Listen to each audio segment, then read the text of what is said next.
할렐루야.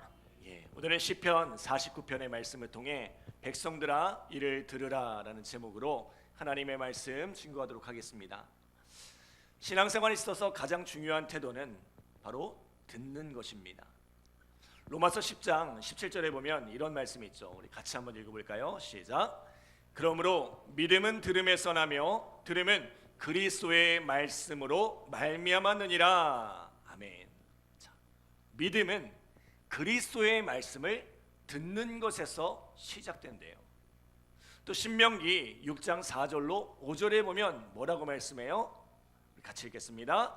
이스라엘아 들으라. 우리 하나님 여호와는 오직 유일한 여호와이시니 너는 마음을 다하고 뜻을 다하고 힘을 다하여 내 하나님 여호와를 사랑하라. 아멘. 이 구약 성경의 핵심, 유대교의 신앙의 핵심이 되는 말씀 쉐마 이스라엘. 자, 이 말씀도 역시 쉐마, 듣는 것에서부터 시작됩니다. 신앙이란 하나님의 말씀을 듣는 거예요. 또 축복장이라 불리는 신명기 28장 1절에도 이렇게 말씀합니다. 우리 같이 읽겠습니다. 내가 내 하나님 여호와의 말씀을 삼가 듣고 내가 오늘 내게 명령하는 그의 모든 명령을 지켜 행하면 내 하나님 여호와께서 너를 세계 모든 민족 위에 뛰어나게 하실 것이라. 아멘. 여러분 축복받기 원하시죠? 네. 그런데 그 축복이 어디에서부터 시작됩니까? 하나님의 말씀을 듣는 것에서부터 시작된다고 해요.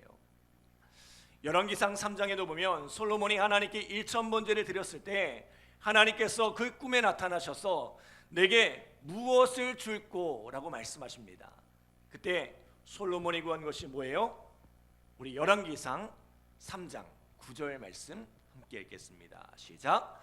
누가 주의 이 많은 백성을 재판할 수 있사오리까? 듣는 마음을 종에게 주사 주의 백성을 재판하여 선악을 분별하게 하옵소서. 아멘. 자, 우리는 솔로몬이 지혜를 구했다고 알고 있는데 그 지혜라는 것이 무엇입니까? 듣는 마음이었다는 거예요. 지혜란 탁월함이 아니라 잘 듣는 것입니다.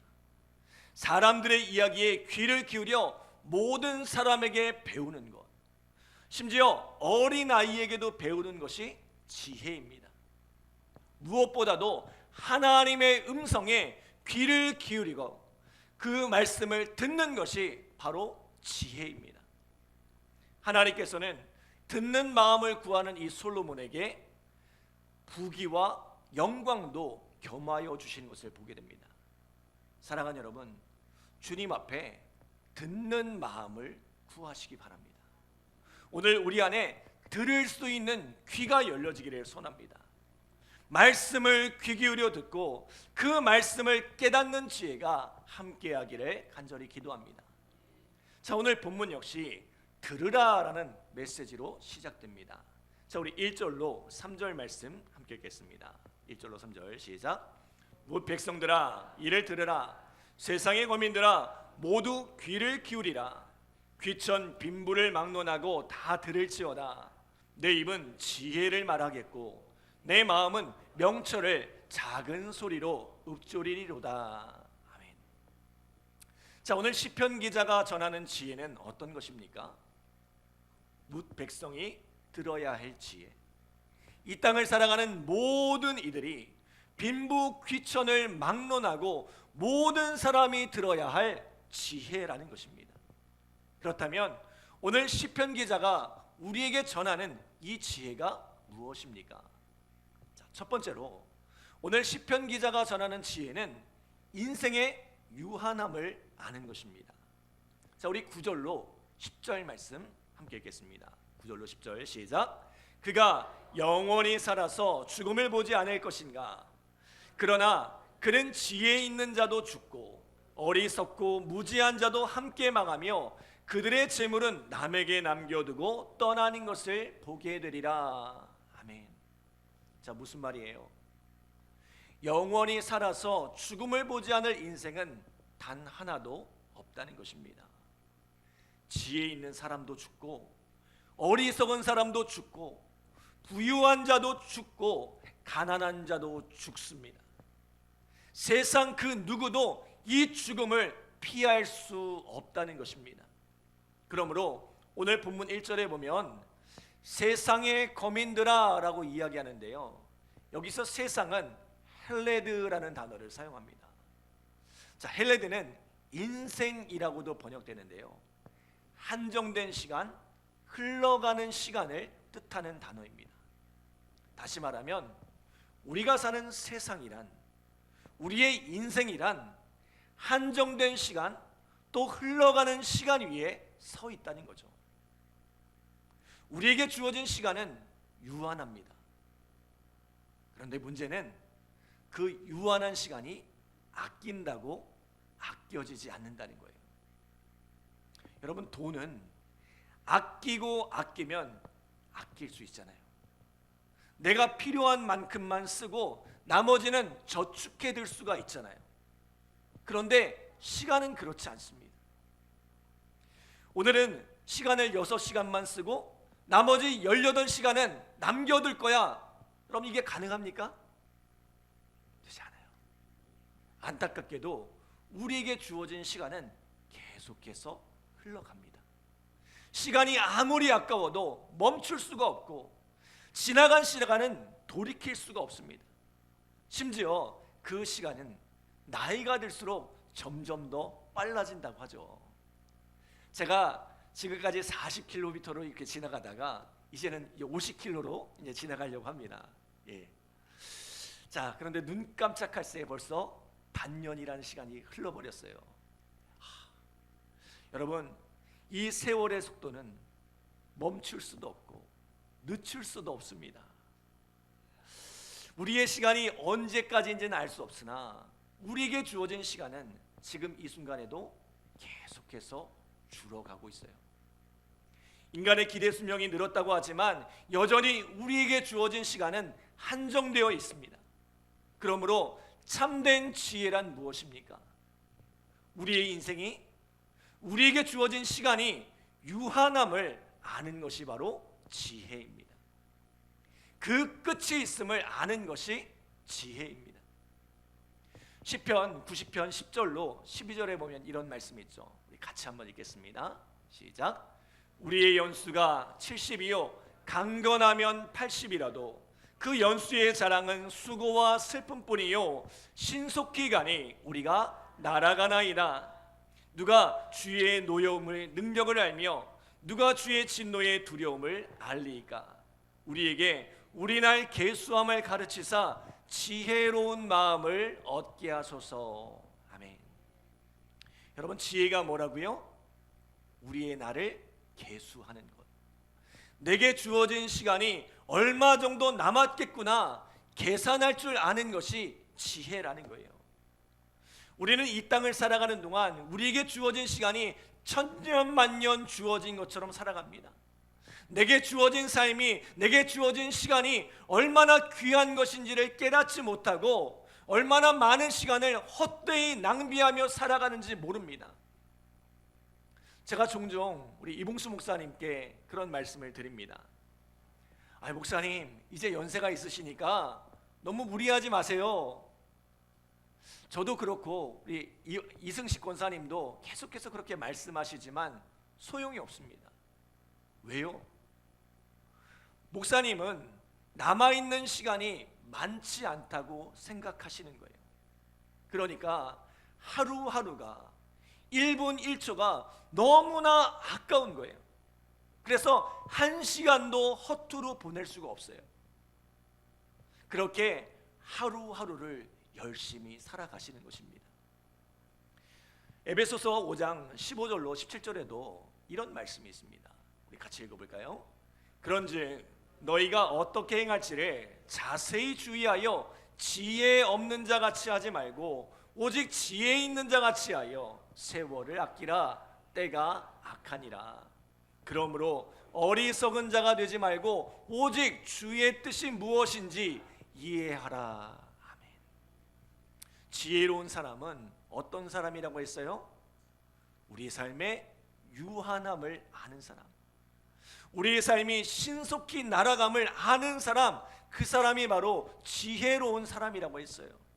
그러니 그 지혜로운 사람은 삶을 헛되이 낭비하지 않고 어떻게 행할지를 자세히 주의한다는 거예요. 주어진 삶을 어떻게 보내야 유익하게 보내는 것일까? 어떻게 보내는 것이 효과적인 삶일까? 생각한다는 거예요. 주님이 원하시는 삶, 주님이 기뻐하시는 삶은 무엇일까를 늘 생각하며 살아간다는 것입니다. 그렇게 내게 주어진 삶을 알차게 살아가기 위해 세월을 아낀다는 거예요. 여기서 세월을 아낀다는 것은 기회를 잡는다와 똑같은 뜻입니다. 그리스 신화에 등장하는 기회의 신 카이로스는 독특한 외형을 가지고 있다고 해요. 그 앞에는 그 머리숱이 참 많이 있는데 뒷머리는 대머리라고 이야기하죠. 그리고 어깨와 발에는 날개가 달려 있습니다. 다시 말하면 기회란 앞에 있을 때는 누구나 잡을 수 있지만 지나간 뒤에는 아무도 잡을 수가 없다는 거죠.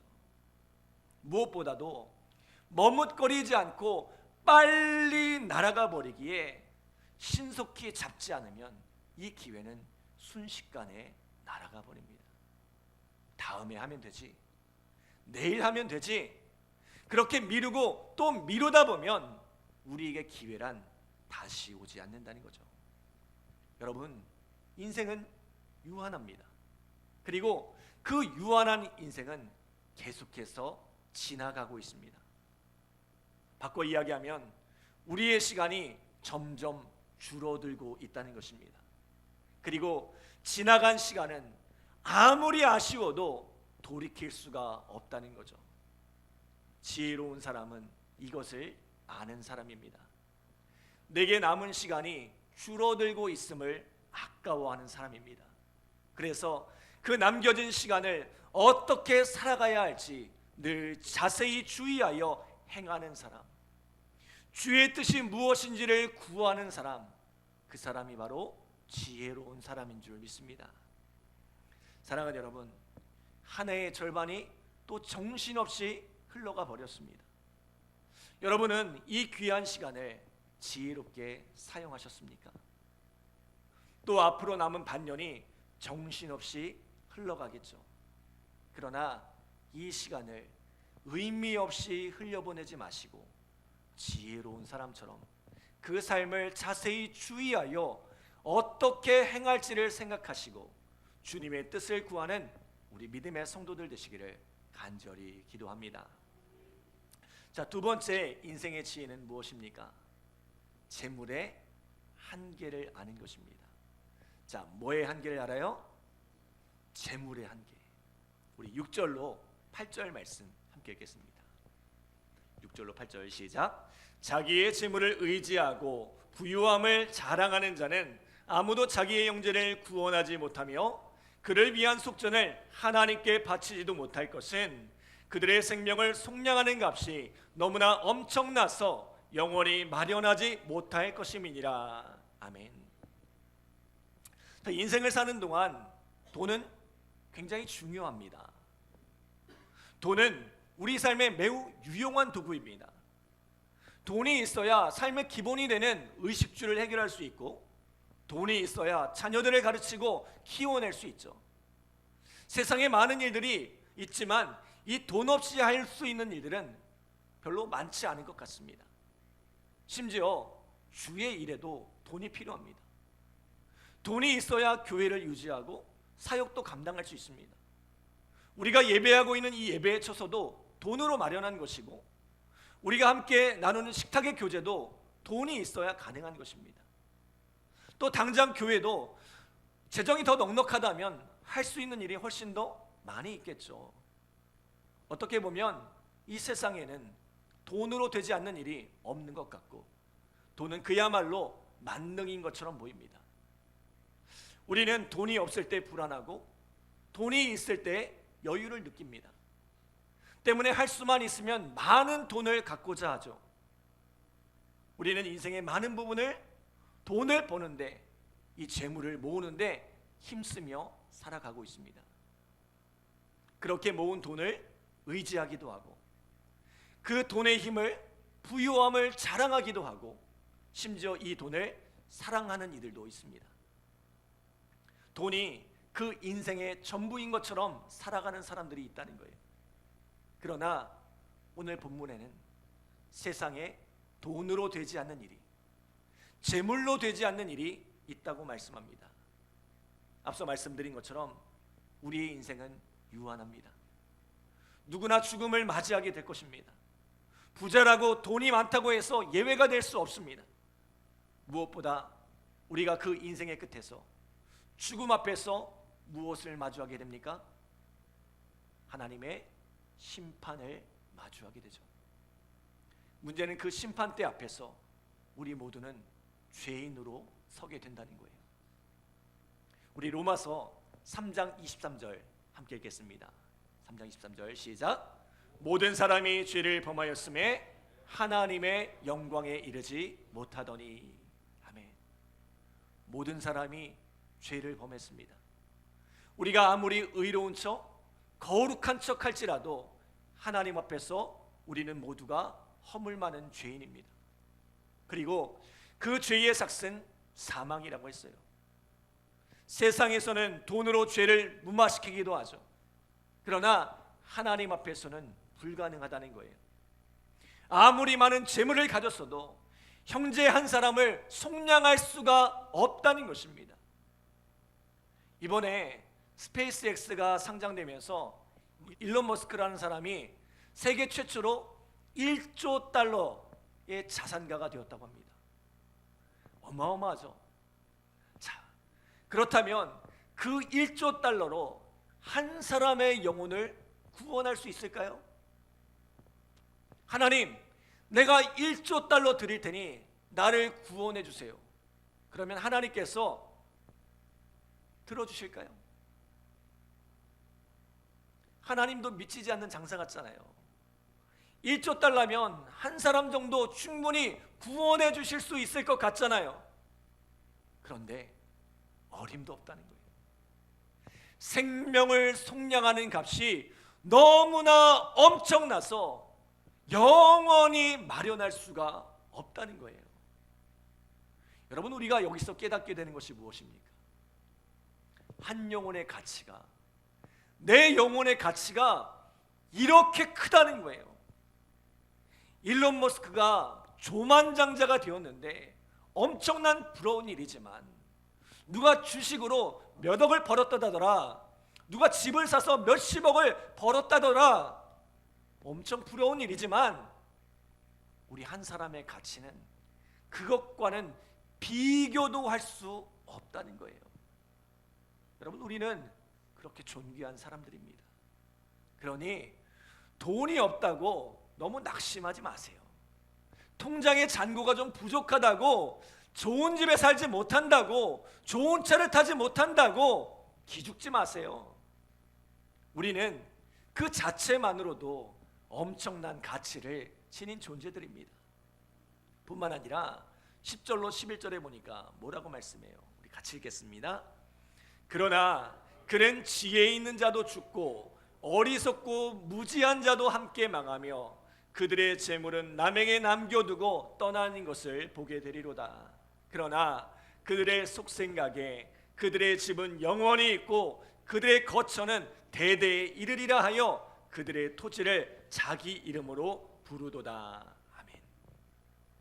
자, 그렇게 열심히 재물을 모았는데 그 모은 재물이 누구도 구원하지 못할 뿐만 아니라 한 푼도 가져가지 못한다는 거예요. 한 푼도 가져가지 못하고 남에게 남겨두고 떠나야 한대요. 내가 그토록 아끼고 소중히 여기며 모아온 재물이지만 인생의 끝에서는 그것이 아무런 소용이 없다는 거죠. 혹 그 집과 땅을 자손들에게 물려주면 그 땅이 내 이름으로 불려지겠지 생각하지만 그 또한 부질없는 일이라는 거예요. 여러분, 재물이 소용없다고 이야기하는 것이 아닙니다.